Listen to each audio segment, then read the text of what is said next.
So the Bulls received a pretty big blow of unfortunate news that Torrey Craig, after leaving early in that game against Miami and then missing the following game against the Sixers, we then learned that the injury to his right foot was actually much more serious than initially thought, and Torrey Craig will in fact be immobilized, unable to do anything for 4 weeks, after which he'll then need an additional 4 to 6 weeks to rehabilitate that injury, making it a total estimated timeline of 8 to 10 weeks that Torrey Craig will be out of the lineup for the Chicago Bulls. And while I know some will say, well, is this really that much of a step back for the Bulls, for a role player, a journeyman on a minimum contract who's only been averaging 21 minutes per game and 6 points per game?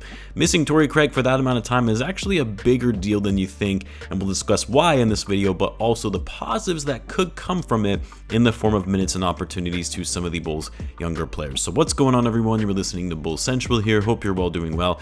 Now, when the Bulls signed Torrey Craig this offseason as one of their 2 new additions to the roster for the vet minimum deal, the other obviously being Javon Carter, this was seen as a culture signing move. And what I mean by that is a player who is a savvy veteran with lots of experience, but one that is going to set the tone in the locker room, be vocal with the players when they're not doing their job, be a mentor to the younger guys, and also just be a player that knows his role. Big time hustler, fighter on both ends of the floor, scrappy defender, and also a decent outside shooter, something the Bulls desperately needed going into the offseason. And while Torrey Craig's overall performance on the court has been a bit up and down this season, just by the eye test anyway, what you likely don't see is his impact that he has off of the court, as well as the little things that he does that don't always show up in the box score that impact the game. Now, there was a quote from Coby White, which was initially reported by Casey Johnson, that I thought was very telling in it, and that Coby was talking about the loss of Torrey Craig and what it means for this team, and Coby said he cares about defense and winning. That's it. He takes pride in every matchup that he has. He never wants a double team, and especially on the defensive end, he's always talking and teaching us young guys. He then goes on to say that even sometimes if it's not what the coach says, but the players feel, if a player feels a certain type of way, he's going to be the one to say, we feel like we should do this. And so I thought it was telling in that, one, the respect that he commands from his teammates, how vocal he is as a leader despite not being one of the best players on the team, and also just how much he fights on the defensive end, because the Bulls were a good team last year on defense, 5th in the league. This season, not so much, in the bottom 10. And what people forget is that not only are you losing Craig's three-point shooting and that floor spacing in the second unit, and especially when he was starting to heat up and knocking down threes at a much higher rate, not only are you losing that on offense, but also the versatility he brings on defense in being able to guard multiple positions, being able to guard inside in the paint, but also on the perimeter, but more importantly, the energy that he brings to the court.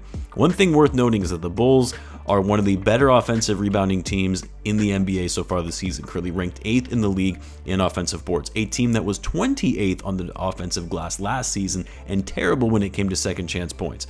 The Bulls, in large part, have improved their overall offensive rebounding because of Torrey Craig, who, aside from Andre Drummond, has the highest offensive rebounding percentage on the team and overall number of offensive rebounds per 36 and per 100 possessions. For his size, dude is a beast on the offensive glass and always fighting for second chance opportunities. It's not an Andre Drummond type situation where he's just kind of tapping the ball back and forth to himself trying to finish at the basket. No, he's flying out of nowhere grabbing the rebound. And that's huge for the Bulls when it comes to second chance points and opportunities, especially when the Bulls haven't been shooting the ball overall that well from the field. Now again, don't get me wrong, the loss to Torrey Craig isn't losing someone like DeMar, Coby, Vucevic, Caruso, or even Patrick Williams, but anytime you lose one of your rotational players, a key veteran that the team looks up to and respects, that is going to be a setback for a team that is already without Zach Lavine, which I guess to be fair, they're arguably better without him right now, and then Caruso also being in and out of the lineup with injuries, disrupting the overall flow and chemistry of the team. The good thing is Craig will still be on the bench during his rehabilitation process, so hopefully still coaching the guys, being a voice in the locker room, and a motivator for the guys. And then as it relates to the positives of this, I mean, the way I look at it is we've seen how much Coby White and Patrick Williams have stepped up and taken advantage of the opportunity of Zach Lavine being out of the lineup and then being able to get more touches and shots as a result of it. And it's worked out well, not only for just them as individuals, but for the Bulls as a whole. Coby White, since Zach has been out, has been taking that leap that we've been wanting to see from him. Patrick Williams, not to the extent that Coby has, but likewise is more aggressive, more confident, getting shots up, moving much more without the ball. Everything has been clicking for those guys who a lot of us were out on.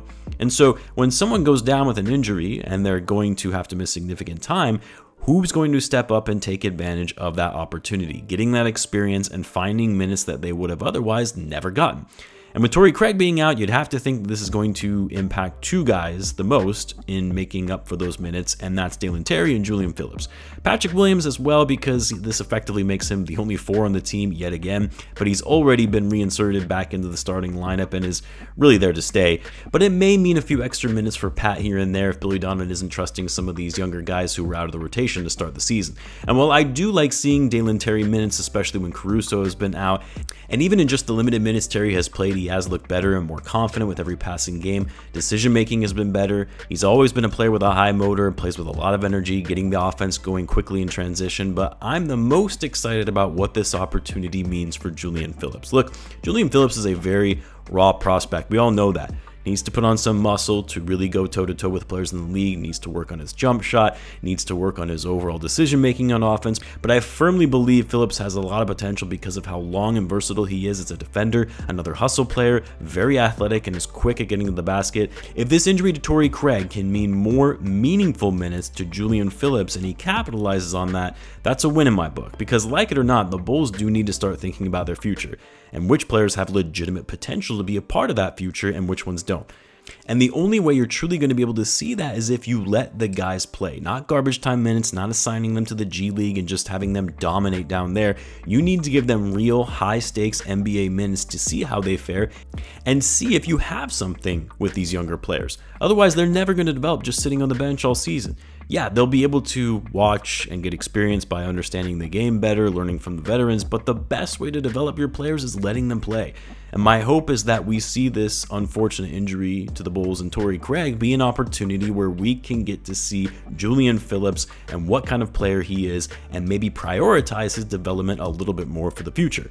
Still hoping, obviously, for a speedy recovery for Torrey Craig because the Bulls are going to need him back in the lineup as soon as they can, but I guess better have this kind of injury now rather than at the end of the season.